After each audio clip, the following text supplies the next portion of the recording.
राज्यामध्ये रोजगार हमी योजनेतल्या मजुरांची संख्या घटल्याचा आरोप आमदार विजय वडेट्टीवार यांनी केलाय। तसंच आंदोलन केल्यामुळे कामगारांना कामावरनं काढलं जातंय असाही दावा वडेट्टीवार यांनी केलाय। कोणत्याही रोजगार सेवकाला कामावरनं कमी केलं जाणार नाही असं स्पष्टीकरण मात्र यावेळेला मंत्री भरत गोगावले यांनी दिलंय।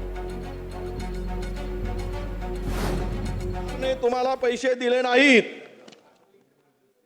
त्यामुळं आपल्याकडे काम होत नाहीत, मजुराची संख्या घटली, ही किती घटली, मजूर किती कमी झालेत आणि महाराष्ट्रामध्ये आजच्या स्थितीमध्ये किती कामं सुरू आहेत आणि नागपूर विभागामध्ये एकट्या 952 कोटी रुपये थकीत आहेत।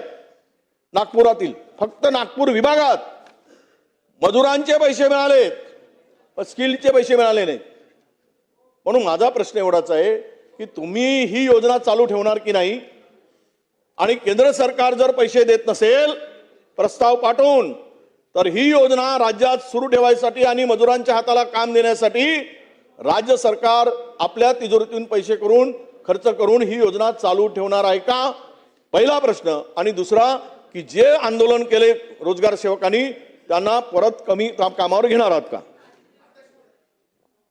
रोजगार सेवकांना कमी केलेले नाहीत, पहिला मुद्दा। रोजगार सेवक पूर्वी जे काय काम करायचे त्याच्यावरती त्यांना निधी दिला जायचा, त्याप्रमाणे चालू आहे। आत्तापर्यंत काही मजुरांना आम्ही ते देतोय, परंतु जे कंपल्सरी होते, एक मिनिट ऐका, नंतर तुम्ही सांगा मी करतो, त्यानंतर कोणालाही कमी करण्यात येणार नाही आहे।